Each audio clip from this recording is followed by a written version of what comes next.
Olá, queridíssimos alunos, queridos vestibulandos, passaram bem o fim de semana?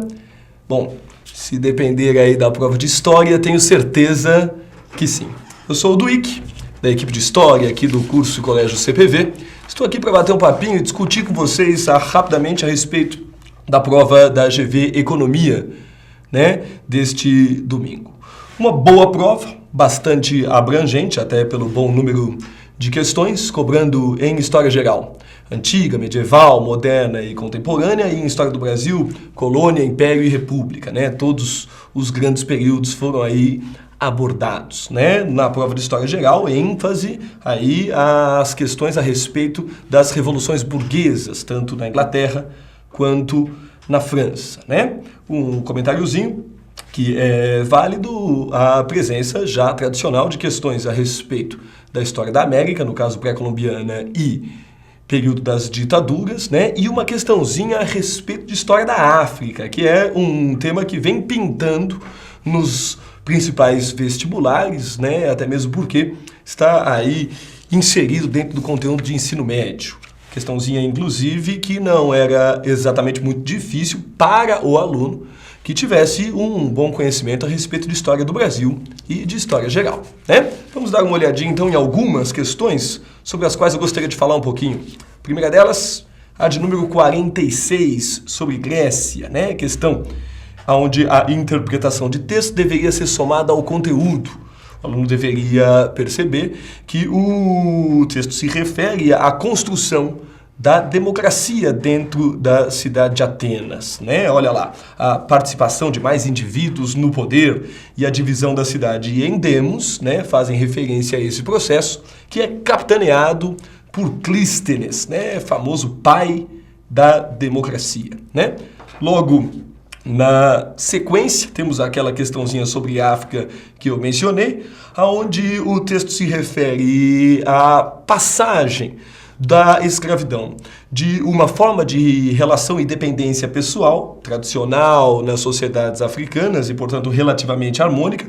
para a escravidão já inserida dentro do sistema capitalista, mercantilista, onde o escravo, visto como uma mercadoria a ser explorada em larga escala,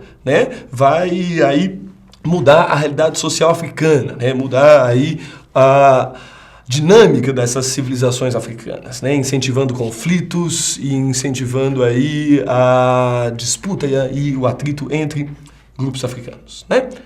E aí temos aí a questão de número 49, sobre história da América pré-colombiana, uma questão que pode assustar a princípio por cobrar aí uma série de detalhes, mas que na verdade era bastante simples. O aluno, a partir das afirmativas, deveria perceber que, obviamente, essas civilizações não eram democráticas, Eu diria que essa é a única ressalva a se colocar aqui. Tá legal?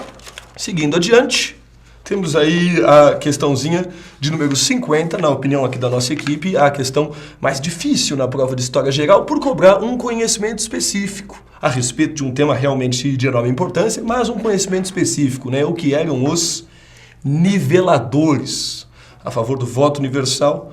do parlamentarismo e da pequena propriedade, queriam eles o nivelamento político e econômico, Na sequência, tivemos aí um verdadeiro clássico, na questão 52, as características da sociedade medieval, Desta sociedade que tem por característica principal aí a quase que não mobilidade social, O que nós chamamos de sociedade estamental. Tá legal?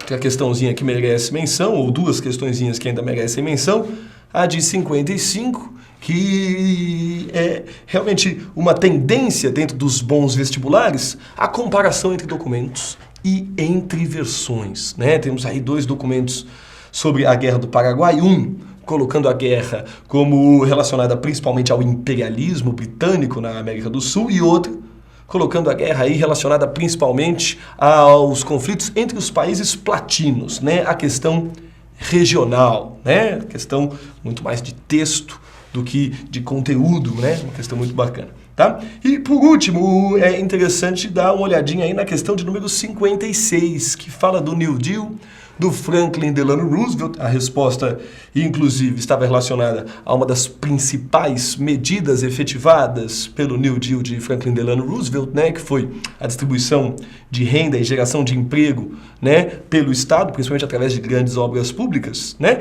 Mas é uma questão que merece menção, por quê? Porque faz a relação entre a história geral e a história do Brasil, algo que a gente tanto insiste no nosso curso, né? No caso, a relação entre o intervencionismo estado-novista, o intervencionismo varguista, né? Estado-novista também aqui no Brasil, e o intervencionismo norte-americano